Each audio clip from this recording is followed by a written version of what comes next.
Hello, hello. Welcome to another episode of Latina Live with Jen and Milena. Today, we are so excited to have Super Latina Lupita Sanchez Cornejo.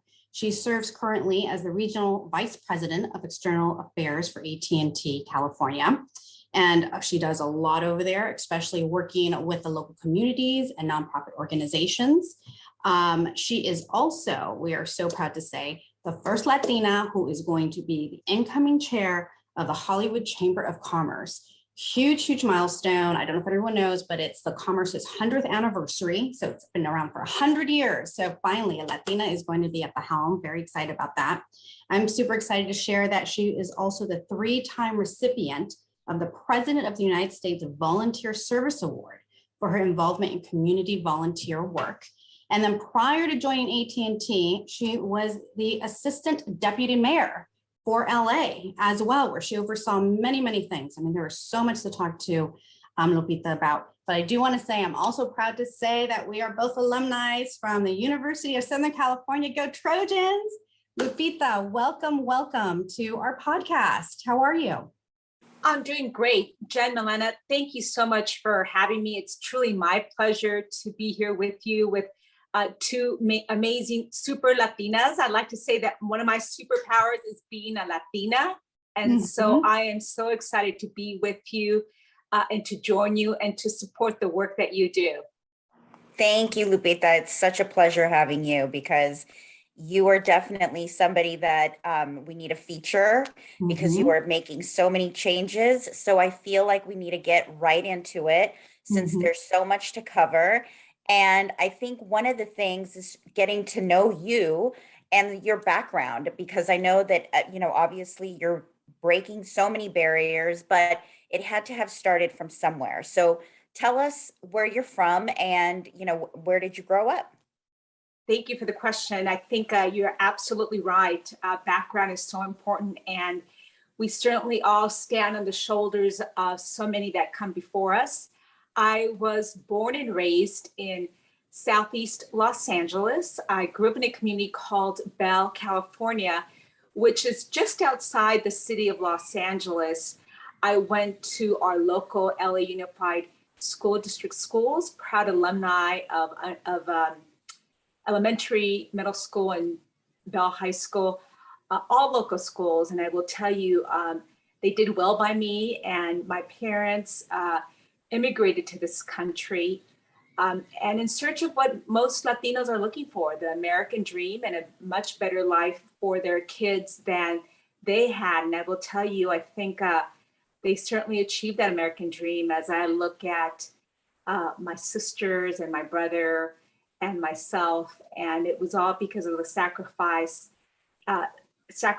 that they made. I also like to share, especially as we're looking at Women's History Month, I come from a strong lineage of really strong women. My abuelita, who I still have with me, she was widowed as a young woman in her 20s with 5 little kids. But she learned to persevere. And my mom was the oldest, and she was about 8 or 9 years old, or the second oldest, I should say, oldest girl and only girl. But their life forever changed.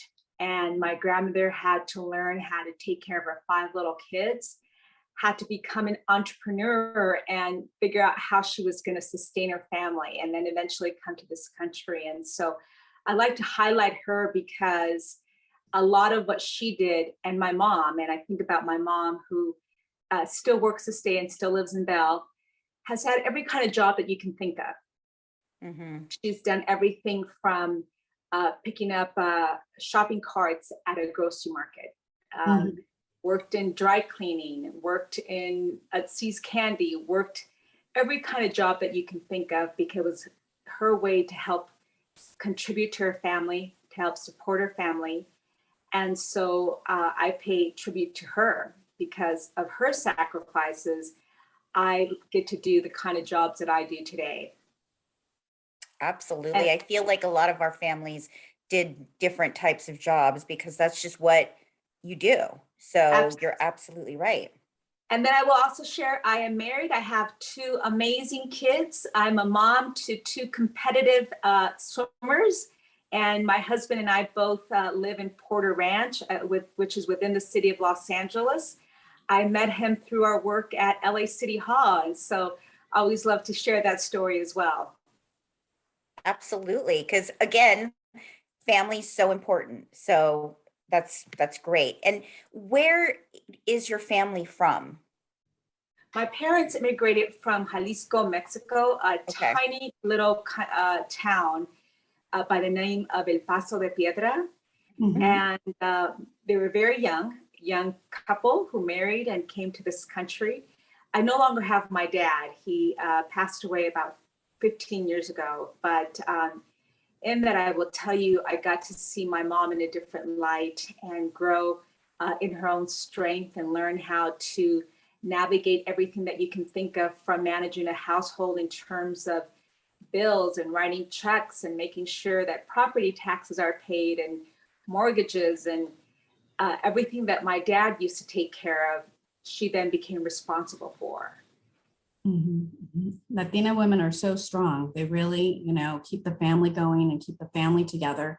I'm curious because obviously we are all recognizing each other more, I think now. Definitely has been progress from the past like 10 years, 15 years, 20 years.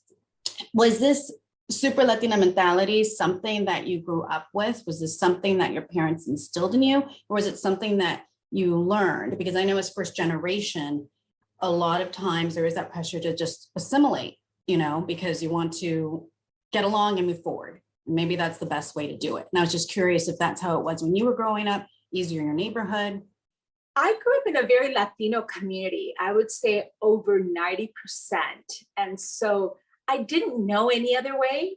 To be honest with you, it was very much how everyone did it. We all pretty had the same dinner at home. We wore the same clothes. We spoke Spanish at home. We watched the same TV. And, obviously back then, we had very limited selection in terms of what we watched, whether it was a Chavo del Ocho or those type of shows. And so I think about that, and we were very proud about being Latinos, but it wasn't the super Latino as it is today. And I think part of it is because of involvement with amazing organizations that really do so much to uplift women and Latinas. I am the first vice chair of this group called HOPE, which stands for Hispanas Organized for Political Equality.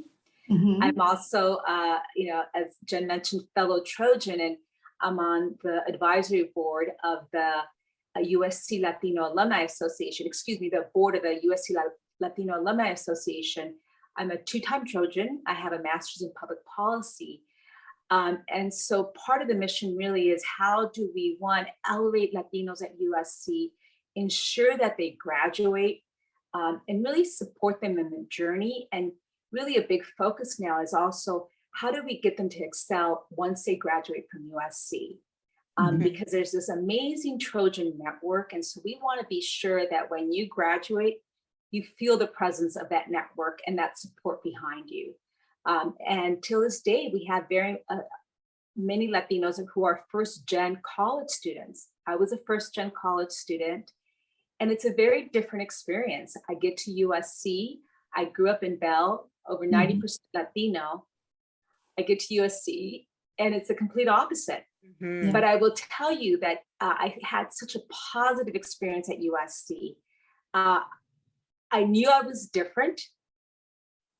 I can't tell you that people made me feel different, but I knew I was different. Right. And so that's one of the things that now, as I work at it, my kids they go to a pretty non-Latino school. But I don't think that they feel different because I'm very intentional about, you are very smart, you are qualified, you work hard, you're an athlete, and they know they're Latinos, but they don't think they're different.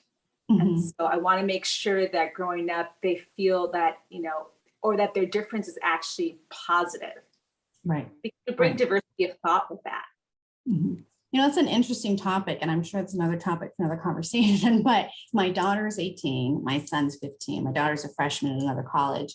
And it's really interesting because of the fact that we grew up really diverse, here in LA, going to one of the magnet schools, one of the magnet high schools, and it's really great and fantastic. But she's going to college where it's definitely the reverse.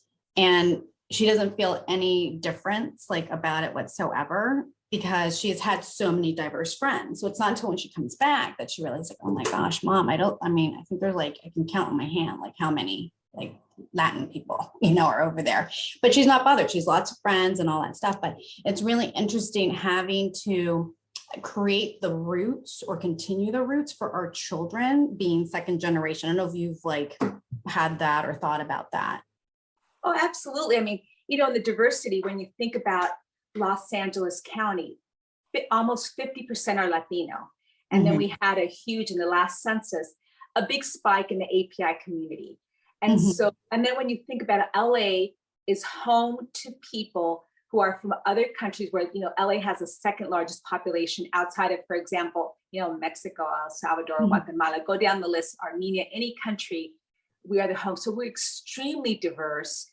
But you're right, my second gen kids, they understand everything in Spanish. They can have a conversation with my mom in Spanish, but you can tell that their fluency is absolutely in English. They read in English, they think in English. Yeah. So it's trying to make sure that they also maintain their culture.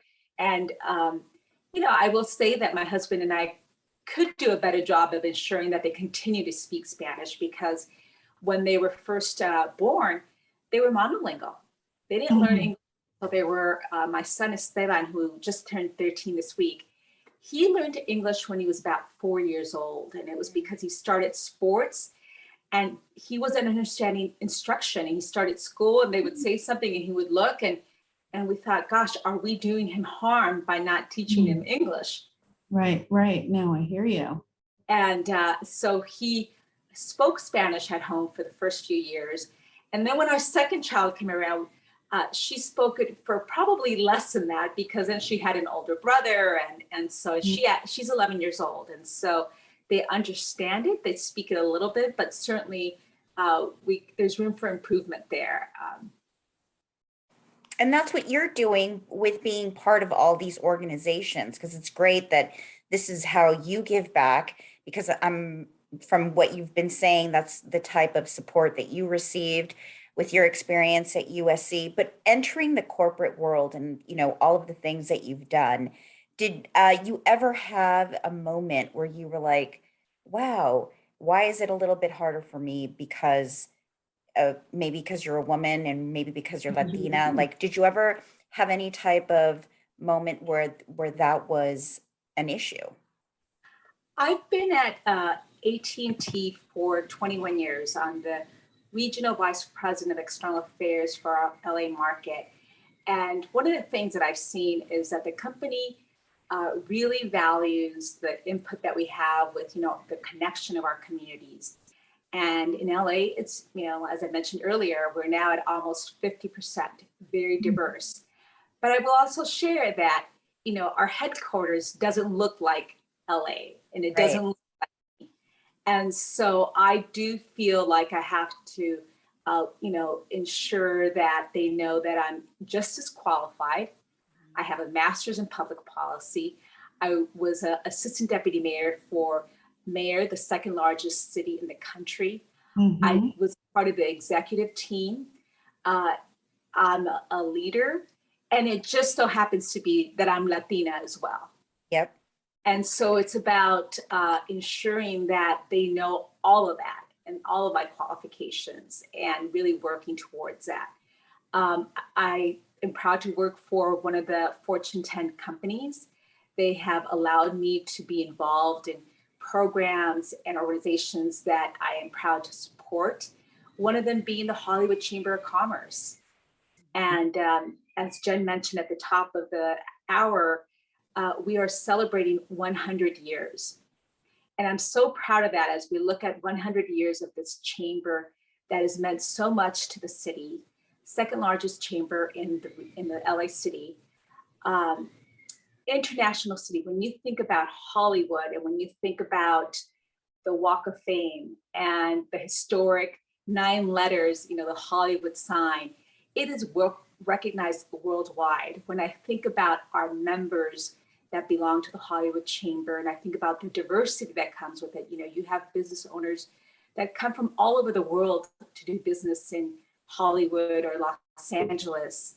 And yet it's the first time in 100 years that you have a woman of color to lead this organization. Mm-hmm. That also is historic, but it also gives me pause to say it could have happened sooner.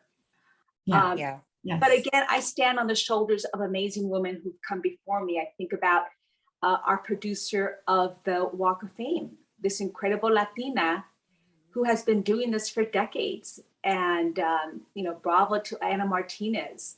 Absolutely. I think of the first woman to lead the Los Angeles Area Chamber of Commerce as its president and CEO is Maria Salinas, Mm-hmm. a powerhouse woman recognized across the country, amazing leader, businesswoman, came from corporate America, had her own business. She's a dear friend and a mentor, who again happens to be a Latina running this, largest chamber in the region that covers over 10 million people. I think of another amazing Latina right now who is also a Trojan, Brisa Sotelo Vargas, and she is a friend in corporate America, works for a different company than I do, but she's currently the chair of the LA County Business Federation. Again, as I look at all these women who are leading these business organizations, my hat's off to them.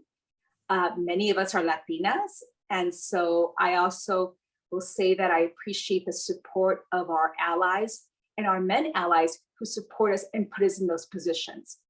Because sometimes it has to be someone in a position of power to be able to lift us up. And Absolutely. We're qualified and we know how to do it. Yeah. But power sometimes is hard to give up. And so you need someone to say, I've worked with her and she gets things done. She's smart, she's accomplished, she's a brilliant pick. Let's work, let's elevate her to do that post. Mm-hmm. And I've had that in my life. And so I like to point that out because it's been so critical throughout my entire life to be able to have that. And I will also say I have mixed feelings. I think part of me says it's, sad to hear that I have to have an ally to validate me. Yeah.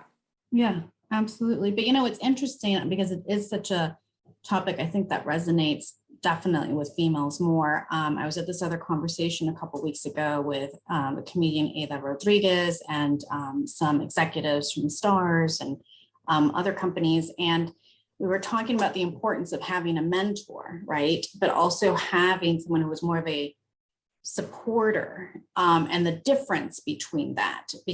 And so tell me a little bit about that. If you've come across the difference between mentors and a supporter, because they were saying it was an aha moment for everybody because everyone's like, oh my gosh, I have a lot of mentors, but I don't have a supporter who's actually saying my name when I'm not in the room, opening the doors for me. So tell me a little bit about that and your path.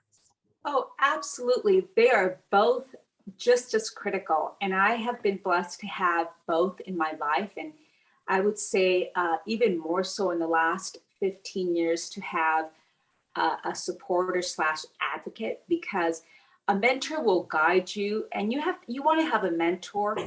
You want to have several mentors. And that's one of the things I love to tell women is you want to have several mentors. And I learned this from a girlfriend, and she says she had her own personal board of directors. Okay. You have a group of people that come in, and your board can change as things change in your life. Mm-hmm. But you want to have a diverse board. You want to have men on there. You want to have people who look like you, but you also want to have, I will tell you, one of the biggest allies I have been white, older males. Mm-hmm. Again, it's because partly they're in the position of power. Right. But they're also, when you have a supporter, it's someone who is willing to say, as we start to look at succession in our organization, Mm-hmm. let's have her be part of that path. Let's have her be in that position. And whether that means that in corporate America, there is a whole nother training path that comes with it, that you have an executive coach assigned to you, that, you know, companies are willing to have you go through specialized business courses. It's still something that the company needs to invest in you, but you have somebody advocating when you're not in the room to say, you know, she's the one. And when you're not in the room, to say it internally within the company, externally outside of the company, to say, she's ready to take my post. And I've had that happen in my company. And so that's where that becomes so critical, is to have that supporter or sponsor to say those things. And then the question came up because we're all talking. We're like, okay, Miss Ada Rodriguez, we'll call you up. Can you be my supporter? Like, how do you go about? Is this something you cultivate over years? Is it something where you have call someone up and have a coffee conversation for other Latinas out there who are trying to break the ceiling in your areas? How do they go about doing that? Jen, that's such a great question, because I've gone through so many sessions and seminars, and that question always comes up. And you always want to have a mentor who you feel like, I can aspire to accomplish what she has done. And so I think my advice is, you know, your mentor could be someone that you have long-term, but it could also be someone that you spend maybe 20 to 30 minutes with a month or each quarter, which means that you have to be extremely productive, you know, bring an agenda, bring things that you want to discuss, come fully prepared. And what I have found is that most people are willing to connect with you. I have found that when I have reached out to someone and to say, and I've done it for others as well. I go to conferences or events, I speak on panels, and then I will have people reach out to me, you know, can we do coffee? And now I'll tell you, in the last 2 years, what we have found is it's so easy to connect with people virtually. And so absolutely, let's find, you know, 20 minutes where we can connect and then continue that relationship. And so it may not be a daily interaction, but, you know, drop in, check in, see how things are doing, you know, and then if there's things that I can do, you know, I have the opportunity to sponsor some amazing events in the region. And sometimes I call people and say, you know, I think that this is a good opportunity for you to connect with a whole different sector of people, or come and learn from, you know, the Hope Latina History Day that we just hosted a couple of weeks ago. It's the largest Latina conference in the country. Wow. And incredible panels, incredible sessions. And so whenever I bring, whether it's our group of women from AT&T that are part of our affinity group or other colleagues, they all love it because it's exposure to a different group of women. It's exposure to incredible topics about, you know, whether it's financial growth and how do you learn that field, whether it's about, you know, becoming active, engaged civically, and how do you get appointments by the president or the governor. Those are key ways that as Latinas, we have the ability to really have such an impact on families that we support across the state, across the region. And I like to think that, you know, as your listeners are thinking about how can I get involved, reach out to your local mayor and say, you know, I live in such a city and I would be interested in serving on a city commission. Oh, wow. Absolutely. I was many years ago, decades ago, I was the first youth commissioner in the city of Bell. And it was such a tremendous honor to be tapped. I will tell you, I wasn't quite sure what it meant to do, but it was an incredible opportunity that I did that in the city of Bell. And then I've done it in the city of Los Angeles. I've served on commissions for LA Mayor Eric Garcetti. And then I'm currently serving on a state board as an appointee of our California Speaker, Anthony Rendon. And so it's about being engaged and finding, you know, what areas that you think you can contribute in, and raise your hand. You know, it's nice when we have somebody, you know, invite us to the table, but you have to be proactive. Raise your hand and say, I want to show up. And then once you're there, you take a seat, you make sure that you have a voice and that it's heard, because you're taking a seat, and that you uplift other women there and other Latinas. Oh my God, this is such amazing, right? Isn't this right? amazing? No, Like I learned so much. I'm like, okay, I'm going to reach out to my mayor. Yeah, Oh, I'm sure Ladies, I everybody knew we else would be fast friends the moment that we connected. I knew we'd be fast friends. And so I am so excited about this. And I'm hoping that your listeners are inspired and get involved civically, because as much as rewarding it is to contribute, you also grow so much personally.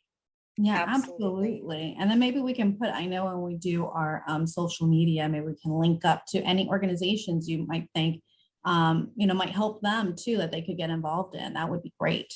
That'd be fantastic. I would love that. Thank you. Of course. And so Lupita, I know you have a heart out because you're so busy. So I'm so glad you carved out these 30 minutes with us. If you don't mind, I know we'll be calling you again because there's so much more to get into. But thank you so much. Thank you for so many good takeaways. I continue on. Absolutely. That's great. I mean, there's just so much that I think so many young Latina women who would like to be in your shoes. You know, I know you're making big changes. What do you want to see? What would you like to contribute or see more in other big corporations, in your own corporation for Latina women? Mm-hmm. I'll tell you, one of the things that I learned just this week, a couple of things. One is I was listening to a work conference, and our speaker was talking about, do you want to be, and they were talking to our high potential leaders of the company, which I'm one of, and do you want to be a pathfinder or a bystander? And I had never heard that term, pathfinder versus a bystander. And I love that because I thought, I want to be a pathfinder. Absolutely. And I think there's a role for both of them, but it's good to see and I would hope that most of us want to be pathfinders. Yes. And whatever that is, I have taken a path that, I certainly did not have the struggles that my parents did or my grandmother did when they first came to this country. I had it easy compared to what they did. But I hustled, I hustled when I was young. I started interning and volunteering when I was in junior high school and in high school. And it was because I'll tell you, I had an incredible mentor that spent time and energy to say, think about what you want to do in life. Are you looking at public policy? And I'll tell you, I didn't know what I wanted to do in high school. And I don't think I knew very well in high school. I thought maybe law school or medical school. Right. I wasn't quite sure. It's, those are kind of the, dream big, right? And yeah. And I have that support I had that support from family and friends to dream big. But then when I followed the public policy path, it was really a way to connect and have a difference at the local government level. Mm-hmm. And so I, spent some time in Sacramento interning. I spent some time in Washington, D.C. When I was in high school as part of this program called Junior Statesmen of America. And I spent some time at Stanford University. But all of that it meant I went away. Mm-hmm. And I think about it now, how this was in a time before navigation and apps to tell you how to get to places. And I think about my dad would drive me everywhere. And one of the hardest times was when I was in high school and he drove me up to Stanford and he, dropped me off. And then he came back home and made the drive back home. And I always think about, I don't even know how he knew to get to Stanford. I wouldn't even imagine how to get to a campus in a dorm. Right. And then when I was at USC, I spent some time up in Sacramento at the Capitol interning. And I had to get a tiny little apartment. And I remember the first time I cried. I didn't know anyone. I didn't, they tell you lock your door. You don't know anyone, go straight back home. Yeah. And so it was hard, but I also think about how that shaped me and gave me the opportunities that I have today. Mm-hmm. And so as Latinas, we have to be willing to do those things. And we have to be willing to do, the things outside of our comfort level. Mm-hmm. And to take those opportunities. I always tell my kids, if you get an opportunity, you say yes. And you figure out how you're going to do it later, but you say yes, because you take those opportunities. And this week I was moderating a panel for this other amazing Latinas, 2 judges. One is Judge Wendy Avila, first Latina in the Bakersfield, Kern County area. And then another judge, the Honorable Lucy Armendariz, who is part of the LA County system and manages a huge courthouse in the region. And Lucy said, the dream is free, the hustle is sold separately. And I told her, I am going to borrow that line. I love that. Yeah. I think it's so relevant for all of us. And when she shares her story, and she grew up in the foster care system, and then she aged out of it, and talked about the reasons she went to law school, and then eventually ran to be a judge, because it takes hard skin to be able to run for office. But she said it was because she saw all the inequities that she saw as a Latina as well in the foster care system and growing up. And so I love that the dream is free, but the hustle is sold separately. Oh my God, that's so true. Our listeners are going to be learning a lot of things from this conversation with you, Lupita. I mean, honestly, the one thing I did want to ask, and I think we're both, all 3 of us are, strong. I'm sure we've had our moments of, growing up and shaping, but I did a panel one time with some scholars from USC, and a Latina asked me, because she was going through this, if I ever dealt with imposter syndrome. What would you tell? And I did, feel that she was struggling with that, but what would you, and I gave her my advice, but I'm interested in hearing what you would tell any Latina going to any colleges, not just USC, but anywhere else, or even entering their career, how to deal with that. Absolutely. I will tell you that I feel like I sometimes still feel it. It takes time. I think that you really actively have to work to say, I'm just as qualified. I have my education. I work hard. I'm in this position for a reason. And so, and it goes back to having your, personal board of directors. Surround yourself with people that, and not just people who are going to agree with you all the time, but people who will, allow you to think differently, who will provoke, different thoughts, people who will encourage you to do things. And that whole imposter syndrome, part of it is because we're so used to being around what we are familiar with, what we're comfortable with, people that look like us. And everyone is, I think. That's who you naturally gravitate towards.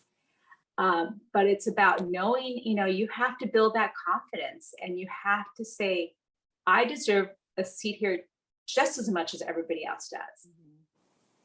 Absolutely. Well, thank you so much. You gave us so many takeaways, and just the fact that you are making such a difference, and, most of your life you have been giving back. And I know that many people appreciate it, like myself. And just thank you so much for taking the time and speaking to Jen and I. Absolutely. It's been a pleasure. I have to thank the both of you for what you're doing to elevate Latinas, the Super Latina, this podcast. I was so excited when Ana mentioned this, and wish you so much success, and look forward to listening to it. As I do, I started this ritual during COVID about health. And I walk daily or exercise daily, because I think it's so important that as Latinas, we need to take care of our personal health. Absolutely. Very true. So I'm on day 187 or something of closing my rings on my Apple Watch every single day with intentional exercise every single day. Well, good for you. I know, hopefully right? you'll be able to walk and listen to us. I absolutely will.